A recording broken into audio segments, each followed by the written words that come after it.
Hey friends, and welcome to the Revive Everyday Living podcast. We are your hosts, Courtney and Sharaya, and we're talking everything from life situations, relationships, friendships, and parenting, and all our adventures. So stick around because we are getting real. Happy Friday, everybody. Happy Friday. We are excited that you are joining us again for another episode of Revive Everyday Living. And I'm really excited for this series because we are talking business. Business. Let's get down to business. But it's not just us this time. We have brought in two of favorite people that actually help us and have helped us all along the way in not only with Revive Everyday Living, but in our personal businesses that we talked about last week too. Let's take a pause. Courtney, what's your personal business? It is time to promote. If y'all didn't catch our episode last week, I started a new business. It's a boutique, and it's called Chickalilly Boutique. And tell them where they can shop. They can shop at chickalillyboutique.com. Woo! All right, your turn. Oh. Well, I started a business, Cherry Color Trucking. And what? Where can they find you? Oh, we haven't done my website yet. Oh, girl. Didn't we talk about procrastination last week? We surely did. However, it is on my checklist, and I have not gotten to that number yet. That's good, though. But let's talk real quick before we bring our guest on, because you shared something with me this past week about checklist. And oh, yes. Okay, so we were talking about checklists, and I was telling Courtney that I was completely overwhelmed with my checklist. It was a lot of things. And then she took a picture and sent me hers. And we're accountability partners, so I was like extra overwhelmed because her checklist was extensive like mine. And I told her, you know what? Let's not do checklists. We're going to do done list. So at the end of the day, you send what you're done with, and we're going to celebrate our dones instead of our checklist, which we're still holding ourselves accountable because we have like the extensive list, but we can celebrate the done instead of like, oh, I only did 2 of the 25 things I had to do today. yeah, I think that helps us in celebrating the small victories, because when you, at the end of the day, when you look at your list and you're like, I didn't finish this, and that, it almost can be a little bit discouraging. But if you do it reverse and you do a done list, then you're like, yeah, I was productive today. Yes, productivity. Okay, so let's get down to business. And we want to introduce you guys to two of our most favorite people in the world, and that is Taty and Jeff. Wait, I wanted to do the drum roll. Okay, let's start over again. We want to introduce you to two of our most favorite people in the world, Taty and Jeff. Hey. Woo! Welcome to our podcast. Thank you for joining us. We're so excited, but first of all, let me tell you, this is like behind the scenes of my favorite podcast. I'm just laughing and giggling, and I'm like, oh my God, I want to talk. I'm so excited. This is fun. I love it. I think sometimes we've had other guests on the show too, and they're like, that happens behind the scenes? Like, you can laugh and you can do that. Yes, we got. This is a real life. This is real. The real. Mm-hmm. So tell us, let's get started, because some people that listen to us might know you, but others might not. So let's get started there. And can you tell us a little bit about yourselves? Hi, my name is Jeff. I was born here in the States, but I was raised in Mexico, and my parents sent me to study here in the States, and I stayed. I got to know Taty, my wife. We met in our college years, and here we are. Yeah, we've known each other for 20 years. The best 20 years of our lives. The best 20 years. Yes, 2005. And it's funny because the date that we had our first date, we just opened a boutique with my mom. So we were starting a business that day, and Jeff has been part of our process or my business journey since the beginning. Oh. So it's actually pretty cool. Now that I'm thinking about it, I'm like, that was our first day. What is it? February 14, 2005. when we opened a boutique, and then Jeff took me to the movies. Oh, what a way to relax on opening day. Yes, yes. And what was that boutique that you opened up? We opened a boutique in Alamo Heights with my mom.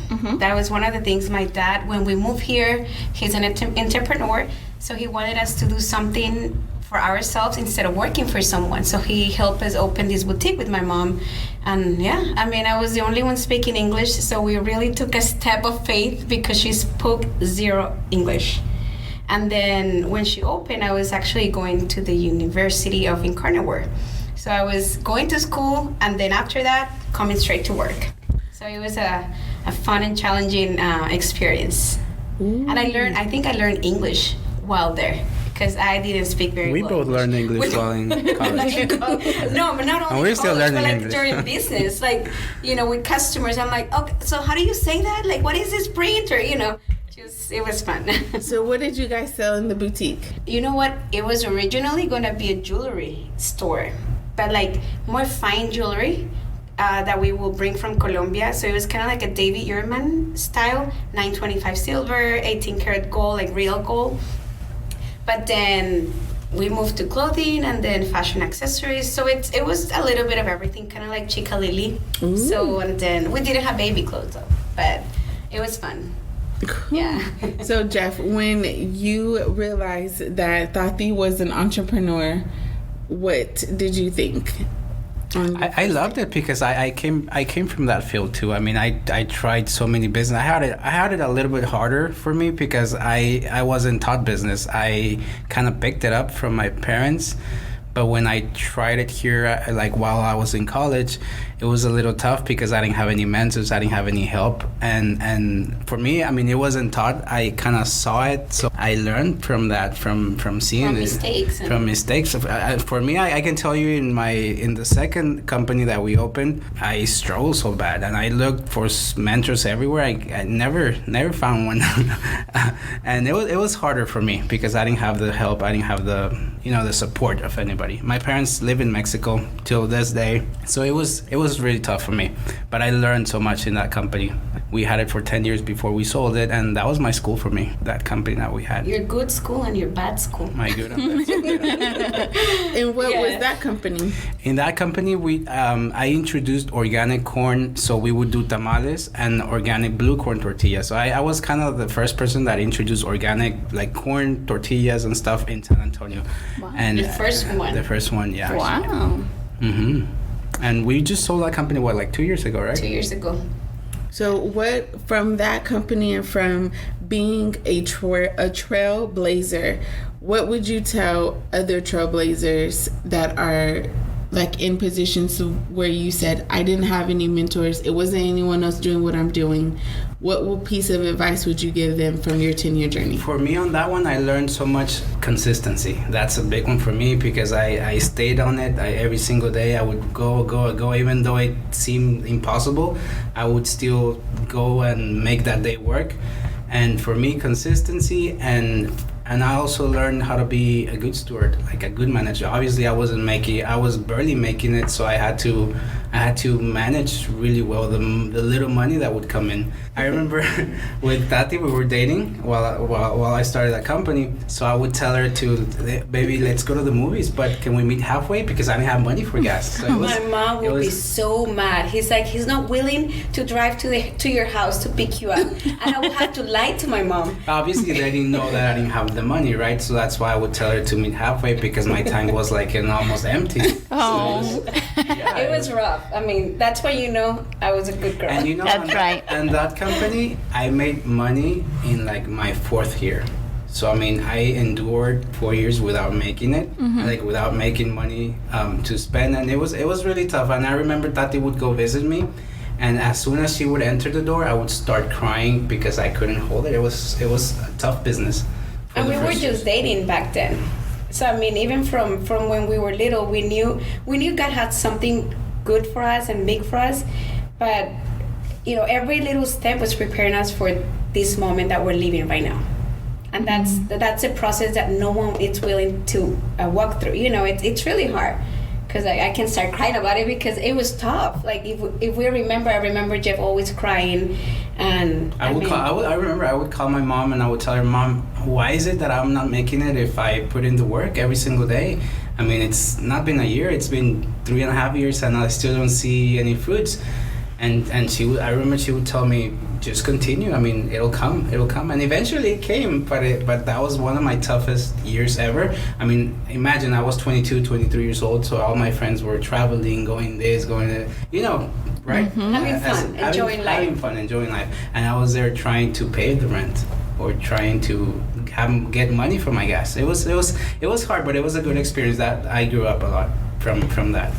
So what would you tell somebody who has started a business or is starting a business, wants to start a business, but they are facing struggles and they are seeing, like you just said, I work so hard and I don't see the return on it yet?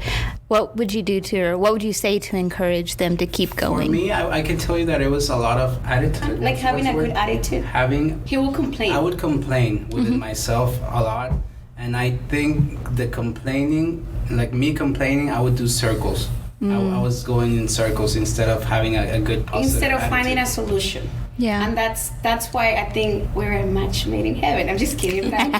He's like that, and I'm the other way. And I'm like, okay, so what is it gonna take us to do this? Like how can we just stop going around and then just get to the point? You know what I mean? Attitude. I mean, with that's it's a big one. It's everything, pretty much. I would say because. Persistent. If you believe in yourself and if you know this is something that God has given you, and it's a purpose of like this is your business. This is where you're gonna thrive, and God already told you. So just keep pushing. Something eventually it's gonna happen. And sometimes it's us blocking this breakthrough, and there are things that we know within ourselves that we need to fix, and we're just making it like Jeff said. We're just going around in circles and nothing. Not seeing changes. And then from there, obviously, we learn how to be practical because I mean, we ourselves we make it so difficult because we want this to be a certain way or and we learn how to be practical, how to do it. Yeah, I'm looking at Sharia because she just talked about this last episode, procrastination. Yep. I told you guys I'm a big fan of the podcast, so it's it's just we learn how to not create walls within our journey. Okay, let's just do it and see what happens. Let's just start and see where this takes us. Oh, it didn't work. Okay, then let's try it this other way. So on that company, it's the last 3 years we worked together, right? We were married already and we worked together and we learned how to find solutions for the problem. We did, but I remember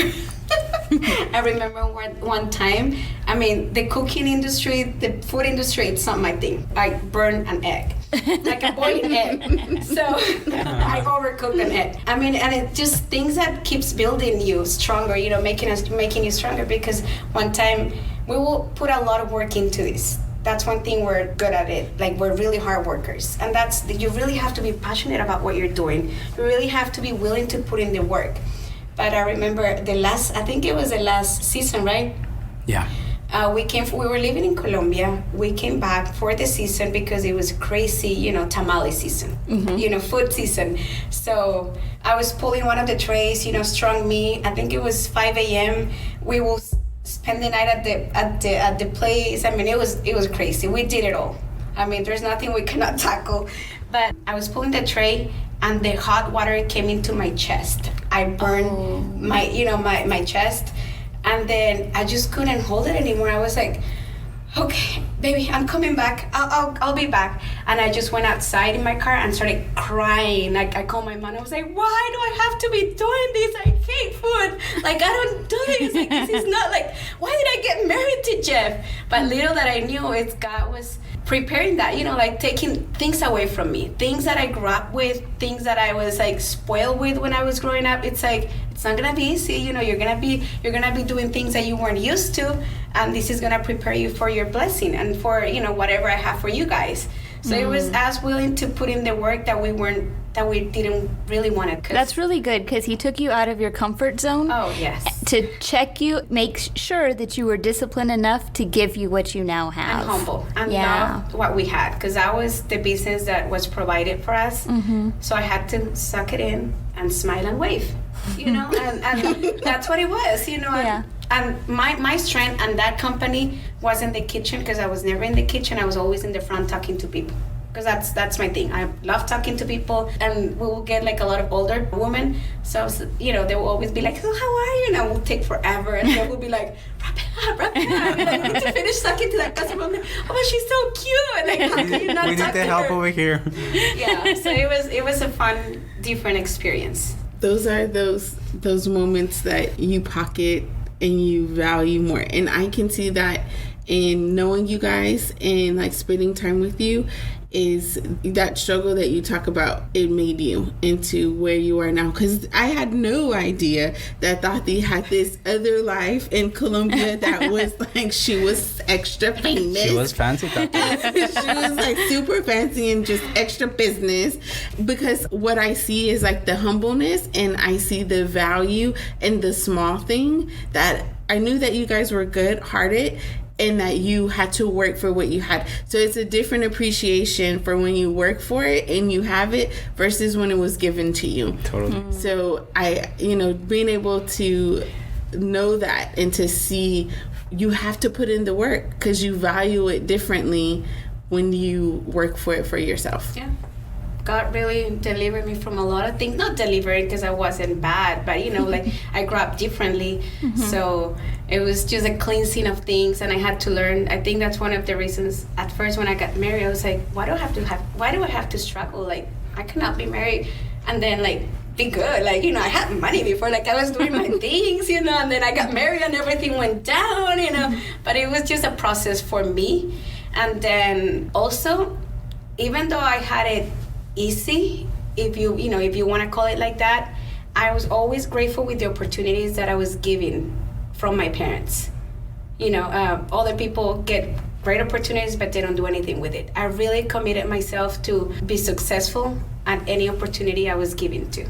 You know, I wasn't taking anything for granted. I don't know, I was just very grateful, and then I always wanted to make my parents proud and kind of like mimic what they were doing, because I knew they were great. You know, they're great entrepreneurs, so I wanted to make them proud too. So let's talk about that. Like, when you are in your beginning stages, you're writing vision for your business and what you want to leave, how did you structure your mind to say, every opportunity I get, I'm going to value and I'm going to put something toward it? About that, it reminded me of something that we were just talking about it yesterday, because we were like kind of like discussing the questions. And there's one thing that really marked something like business-wise, what I do. I was reading one time a book. It was talking about the 10 commandments, how to apply the 10 commandments in everything you do, even in the workplace. You know, sometimes we say, oh yeah, I don't kill, oh, I don't steal, you know. But like, what about stealing time from your workplace? Like, do you really go to work and give your 100% in what you're doing? You know, you're making, because if you're not gonna, let's say you guys want to start a business, but you're not giving your 100% at your current opportunity that God has given you, how are you gonna ask God for another opportunity if you're not being faithful in the one that He has given you? So it's like, you really have to like appreciate everything, even if it's little, even if it's big, just give your best. So give your best. Take those opportunities.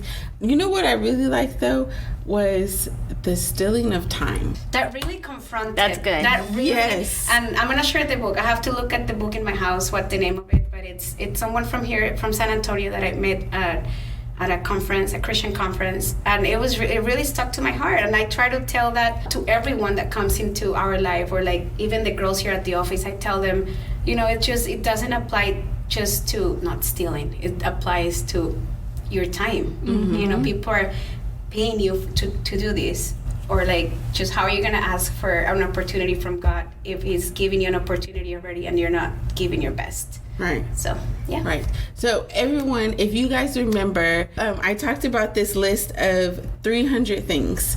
And I got that from Taty. Like, she said, she shares these little... Well, actually, I got it from Jeff. Well, Jeff got it from Taty. Poor Jeff's not getting enough credit. I got it from Jeff.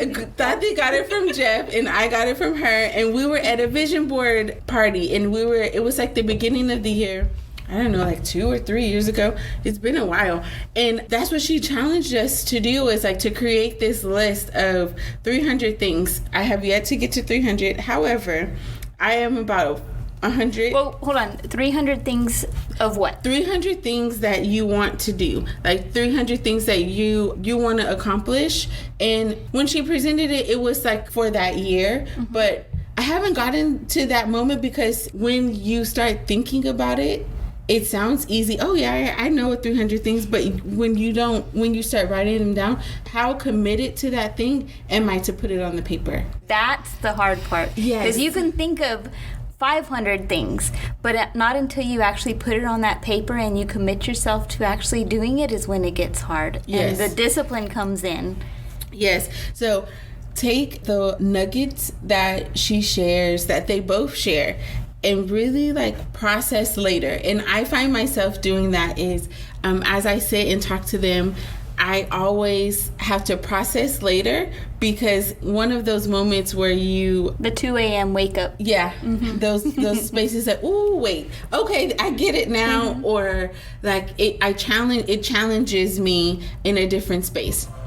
So take this opportunity to grab your notepads and glean from their wisdom. And join us again next week as we continue with the series on business, as we continue with our interviews of Jeff and Taty and get more mentorship. Until next time. Keep it. You took forever. Okay. Do this. Yeah. Keep it real. Keep it real.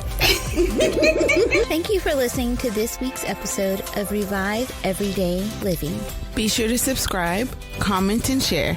Also, follow us on Instagram and Facebook.